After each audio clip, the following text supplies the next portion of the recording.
The first thing that you're going to need to do for this is to create some type of a summary. It needs to be clear that you read the book, that you fully understood it, and that you're also addressing how the writer takes up certain story elements. Now, story elements is something that's probably a review for a lot, if not all of you, but it's been a while, I'm sure. I'll do what I can to plug some additional resources into Schoology if you want a quick refresher, but basically the big ones that we're looking for here, for proficiency at least, is going to be plot, what happens in the story, what are the events. You may remember the plot diagram that you've seen before, Story Mountain. Character, so an analysis of who is in this book, what are their character traits. You may even remember things like indirect characterization and direct characterization, that acronym STEAL that we did with some of you in 6th grade. And then finally, conflict. So what's the problem in the story? Human versus human, human versus nature, human versus self, all those sorts of things. So that's sort of bare minimum for proficiency here. You'll need to make sure that you are addressing those things and also backing up that with evidence. So if you're saying that the main character was cranky, you're going to need to pull out an example from the story where you can prove that yes, he or she was actually cranky and I'm not just making that up. For proficiency on this one, you're going to need to use at least 2 different plot devices or elements of style, language. So going through and naming those, naming if it is figurative language, naming what plot device it is, and also directly quoting from the text. So make sure that you hold on to your picture book. Don't turn it in too early until like you've pulled out the things that you need from it. So again, for proficiency, make sure you cover at least 2 of those things. You have at least 2 direct quotes as evidence from the text. And then again, for an exemplary, this is just another more is more type thing. You're covering more plot devices, you're covering more examples of figurative language. I would expect for an exemplary, if you are doing 3, that you have not just 3 plot devices or 3 figurative language examples that you're mixing and matching between those. So 1 and 2 and 2 and 1, whatever. So that would be for exemplary on there. So moving down in theme is one of the big things. Theme is also a story element, but it's super crucial for this assignment, so we're going to consider it as a different criteria than story elements and sort of see it on its own. Remember that theme is going to be the life lesson in the story. It's the message that the author wants you to come away with. What is it that they're trying to teach you? What wisdom are they trying to impart on you? Some of you may remember this. This is a frequent sort of stumbling block for a lot of people, myself included, when we're thinking about theme. So let's say you're reading a story and it's about, you know, a kid who's going through some tough times at school and at home, and he meets a neighbor, and the neighbor is really good friends with him, blah, blah, blah, blah, blah. They help each other through. They're both going through something difficult, and they have the power of friendship. So if you were going to say there that the theme of the story is friendship, that's incorrect. So friendship is not a theme. Friendship is a noun.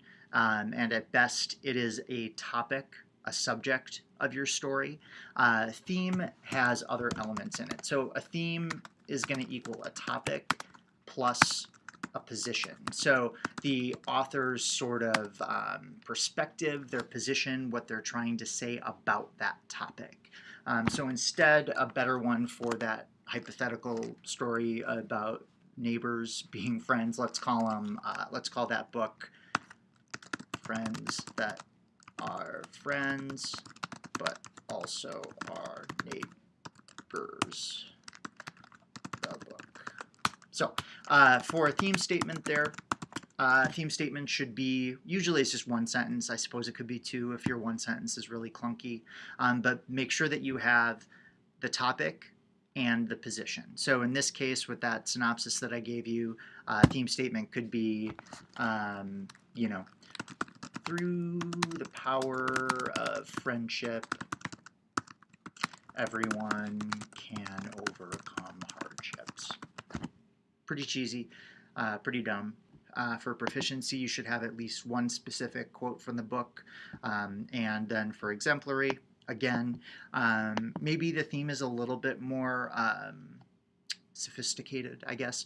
The wording that you use for it, it's a little bit more specific.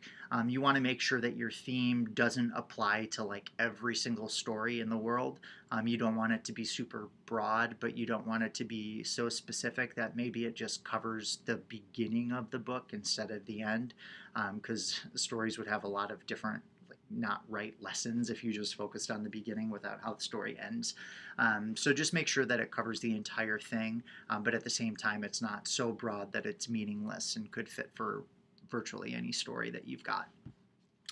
So this is going to be a big one here for illustrations. I, again, keep saying this, but I've got resources that you can click on today that'll take you through some vocabulary for discussing illustrations, discussing visuals, discussing art. Talking about, you know, is this watercolor or is this digital art? How can you tell the difference? Things like that. You'll have some access to some resources that should help you with that. So for illustrations, you want to make sure that you're talking about the style of the illustration and the function. So, you know, what does it do? Why were these choices made about the illustration style? Are there certain colors that are coming up all the time? And do they have some sort of deeper meaning? Does it connect to the theme? Does it connect to the culture that is being represented in the book? Maybe there's a distinct color palette sort of associated with that place of the world. So you really want to look deeply into this and just always have in your head that every single color was really picked with a lot of thinking and hard, laborious work and choices from the illustrator of this.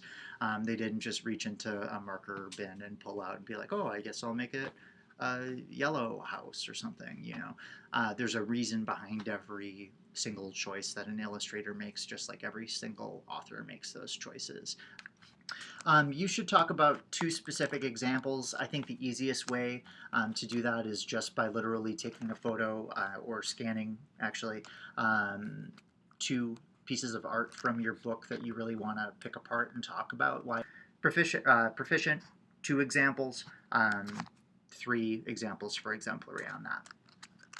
And then finally, for students enrolled in the accelerated section, but also for students who are not currently enrolled in the accelerated section, but you might like to in the future, or you would like to work for an E, this is another way you can get yourself some extra points this way. For those of you that are not enrolled in accelerated, you can try to do this target. You'll have access to all that same stuff. And then, you know, you can rack up some extra points on that for e-work. Ideally, every single one of you would be enrolled in accelerated so that you can have access to those AP courses, because I do think that everybody should have access to that and everybody should try to take it, because it can save you a lot of money when college comes, and you know, they're just good classes to take as well for that experience. So okay, you're going to be doing for this a critical lens reading. There are a lot of different things that you can sort of look at for this. There's a lot of different choices and you have some freedom there. Broadly speaking, because there's going to be a couple lessons on this that you'll need to do, but it is choosing a particular perspective, a particular point of view to go through and analyze that text again. I have access to is this document that's actually just all about applying the lenses to illustrations and photos.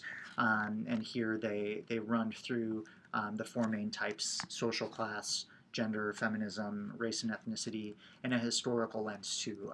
If you wanted to do some additional research, if you find a book about a particular time in history that's of interest to you, you could talk a little bit about what does this book tell us about this point in time. For an exemplary, for those of you that are in the accelerated section, I'd like you to take up 2 different critical lenses. So, you know, maybe like a racial bias lens and then a gender lens. Those are things that you can explore. Try to get at least 2 examples, I would say, but sometimes it might be hard to find more than 1, and that would be okay too. As far as, you know, what is this thing that you're going to be making, you get to choose. Adobe Spark Page, Spark Video, you can make an iMovie, like a book talk type thing. The world is your oyster. I would say you could try to make a podcast, but I think that that would be really tough since it's such a visual project. But you just want to try to figure out something where you can work in what those images are, as well as talk about the content of the book. So today, I can't remember if it's an A day or B day, but it'll be due on that Friday for everybody. Friday night at 11:59, November 2nd.